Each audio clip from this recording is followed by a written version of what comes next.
Cette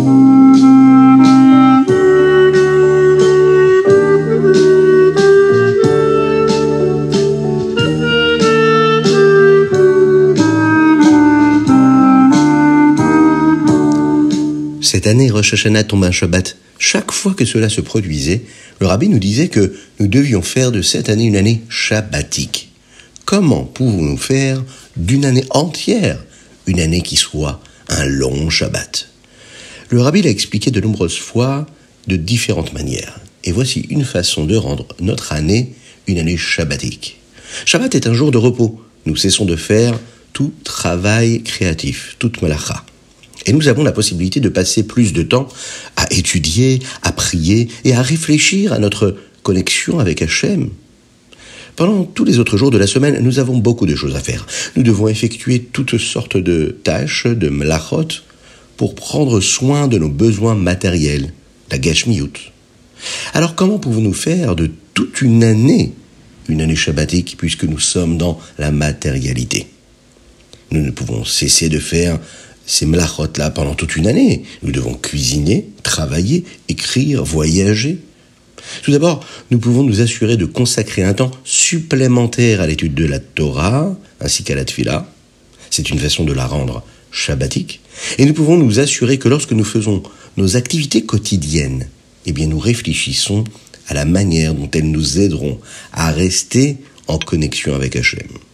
Par exemple, lorsque nous travaillons, nous pouvons réfléchir à la façon dont l'argent que nous gagnerons nous permettra d'étudier la Torah avec un esprit clair, de réaliser la mitzvah, par exemple de la tzedaka, de financer l'éducation des enfants, par exemple. De cette manière, même lorsque nous effectuons des tâches quotidiennes, nous accomplissions tout cela avec une façon shabbatique. C'est un peu Shabbat à chaque moment de notre vie. Un moment où nous nous sentons particulièrement connectés à Hachem. Donner de la Gdusha à chaque moment de notre vie, c'est une façon de rendre notre vie une vie shabbatique.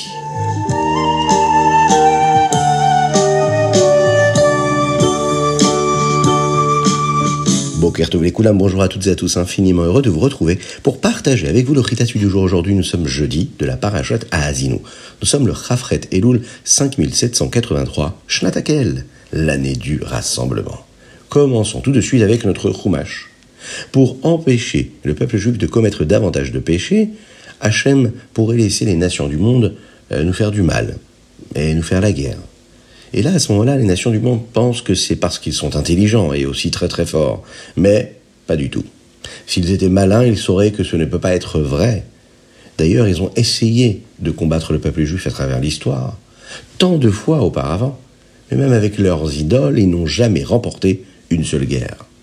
Ce n'est en rien lié avec leur force et leur combativité, ni à la puissance qu'ils peuvent avoir. C'est seulement parce qu'Akadosh Baruch Hu les laisse gagner. En réalité, tous les péchés sont mauvais. On l'imagine. Et la punition que mérite le peuple juif est pire que ce qu'ils reçoivent. Mais Akadosh Baruch Hu ne laissera jamais les nations du monde les détruire. Car alors, là, les goïms penseraient que leurs idoles sont plus puissantes qu'Hachem. Et là, Akadosh Baruch Hu ne peut pas le laisser faire. Ne pensez jamais que vos péchés peuvent être cachés d'Hachem. Ou bien que les Avot, les patriarches, vous empêcheront d'être punis pour eux. C'est ce que nous dit le Chumash ici. Hachem sait que chaque petite chose que nous le faisons parfois pour nous rapprocher de lui et parfois l'inverse. Il sait tout ce que nous faisons en permanence. Akadosh Baruch Hu peut nous punir, chas v'shalom, si nous ne faisons pas teshuva pour ce que nous avons fait de mal. Il le dit dans le texte, quand vous souffrez à cause des péchés, vous apprendrez comment vous comporter. Et pour finir, le texte nous dit « Akadosh Baruch Hu, Hachem dirige le monde, et ses mitzvot, vous devez les accomplir. »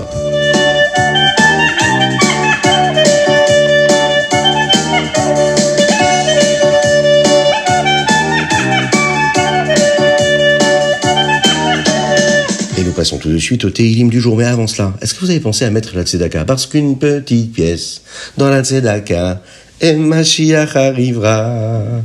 Dans les Télim d'aujourd'hui, nous lisons les chapitres Kouf Lamed E jusqu'au Kouf Lamed Tet. Du 135 au 139, nous lisons également les 3 chapitres pour le mois de Elul, à savoir le Pébet, le Pégimel et le Pédalet. Le chapitre Kouf Lamed Tet, c'est un chapitre qui est très spécial. Il enseigne à une personne comment servir Dieu. Et l'une des choses que David HaMelech dit concerne la création d'Adam Arishon, le premier homme. Adam Arishon, il dit comme ça, Achor va kedem tsartani. Tu m'as créé en dernier et en premier. Qu'est-ce que ça signifie? Comment Adam peut-il être créé à la fois en dernier et en premier en même temps? Nous avons appris dans le Tanya que deux choses opposées peuvent coexister si elles ont des raisons différentes. Adam Arishon est dernier d'une certaine façon, mais il est premier d'une autre façon. Le Rabbi Shlomo Zalman explique dans les Likutei Torah que dernier, Achor, signifie qu'il est créé le dernier jour de la création et qu'il est la plus basse des créatures, car il peut commettre des averot, chas v'shalom. Il peut aller à l'encontre de la volonté d'Hachem. Seule une personne peut commettre une avéra, pas les animaux, et pas les végétaux, et pas les minéraux. Donc, il est comme le dernier, c'est la chose la plus basse par rapport à toutes les autres créatures. Mais en même temps, il est le premier parce qu'il a une neshama, une âme, et rien d'autre que Hachem a créé n'a une neshama comme une personne. Et même son corps, le corps d'un juif est très spécial. C'est ainsi qu'Adam Arishon peut être et le premier et le dernier en même temps. Chaque juif, tout comme Adam Arishon, a le choix d'être le premier ou le dernier dans la création du monde en fonction des choix qu'il est capable de faire.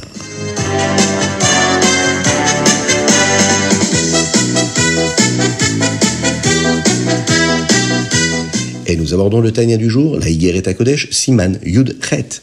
Le fait d'accomplir des mitzvot comme donner de la tzedaka, eh bien ça nous aide à ne pas tomber dans le piège du Yetzer Hara.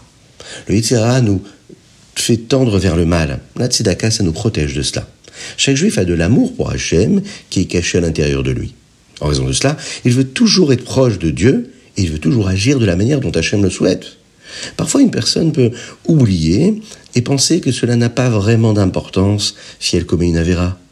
Mais en réalité, c'est un piège du Yetzer Hara qui, lui, ne veut pas que nous nous souvenions que nous aimons Akadosh Baruch Hu. Le service divin d'un juif, sa avoda, cela consiste à éliminer toutes les choses qui essayent de cacher l'amour de Dieu, afin que nous puissions servir Hachem correctement. C'est quelque chose que nous devons faire nous-mêmes. Mais nous avons toujours besoin de l'aide d'Hachem pour avoir du succès, de la hatzlacha. En accomplissant les mitzvot, comme par exemple donner la tzedaka, eh bien on reçoit une bénédiction en plus, une bénédiction spéciale d'Hachem pour réussir notre mission globale de l'accomplissement de la Torah et des mitzvot.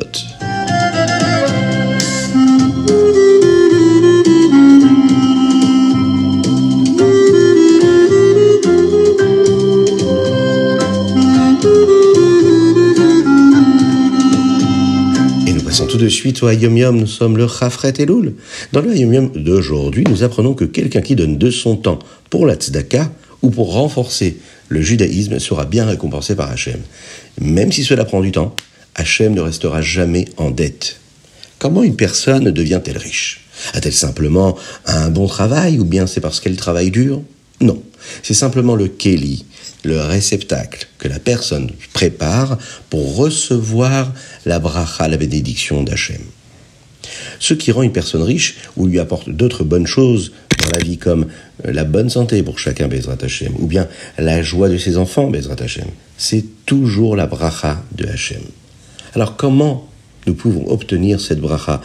Le Rabbi nous donne ce secret-là.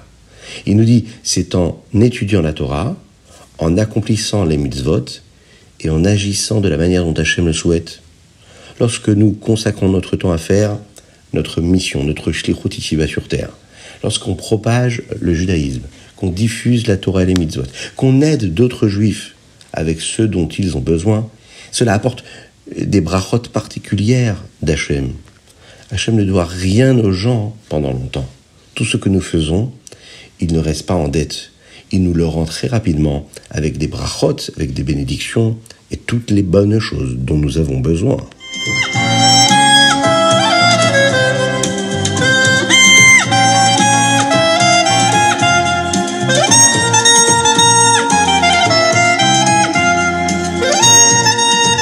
Et nous passons au Rambam, nous apprenons les lois de la Shemitah et du Yovel. Dans le Rambam d'aujourd'hui, nous apprenons de nombreuses lois qui concernent la Kedushat Shvi'it, la sainteté des aliments qui ont poussé pendant la Shemitah. Dans le Perek Vav, on nous parle des aliments qui poussent pendant la Shemitah. Il nous dit, le Rambam, ils sont tous sains. Nous ne sommes pas autorisés à les vendre comme nous vendons des fruits ou des légumes ordinaires.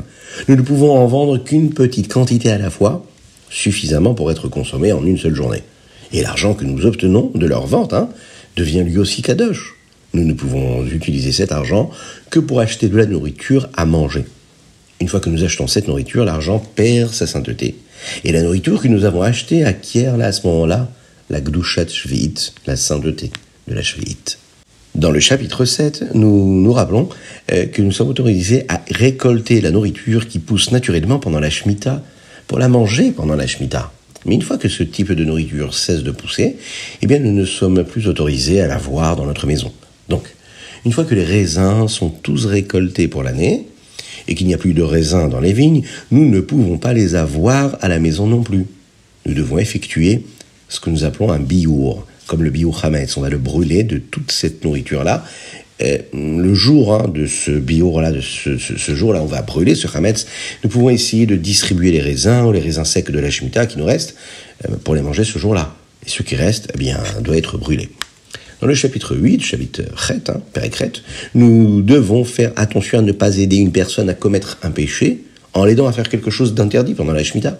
Par exemple, une personne n'est pas autorisée à vendre une charrue à quelqu'un que nous savons qu'il pourrait lui l'utiliser pendant la Shemitah. On ne doit jamais aider un autre juif à faire quelque chose de négatif, on doit toujours, au contraire, le pousser et l'encourager à faire toujours plus de positif.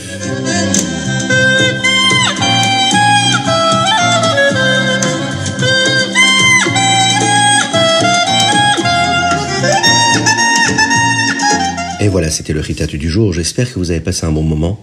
Avez-vous pensé à le partager, le Ritat hier? En avez-vous parlé à vos amis, à vos proches, à vos voisins? Que ce soit les adultes ou les enfants d'ailleurs. Un petit mot de Torah peut changer peut-être l'existence, apporter le sourire à votre voisin. Faites-le, partagez le Ritat. Partagez cette étude qui apporte beaucoup de brachot, beaucoup de bénédictions dans tous les domaines. C'est une promesse du Rabbi, matérielle et spirituelle.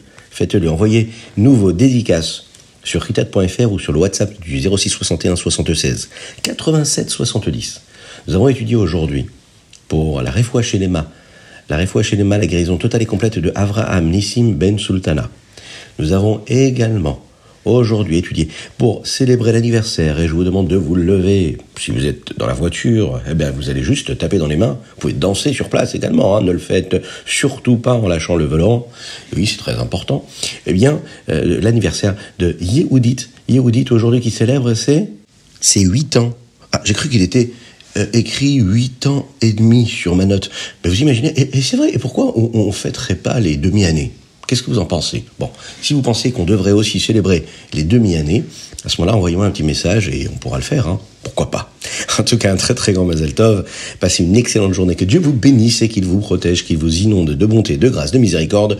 Je sais qu'on nous écoute à Neharia en Israël. Une spéciale dédicace pour vous, pour les francophones de Neharia qui nous écoutent. Que Dieu vous bénisse, qui nous envoie le Mashiach. Qu'on puisse, Kibbutz Galouyot et le rassemblement de tous les exilés du monde entier se retrouver. Avec le Beth Amikdash, à Yerushalayim, on chantera, on dansera. Et là, ce sera juste extraordinaire.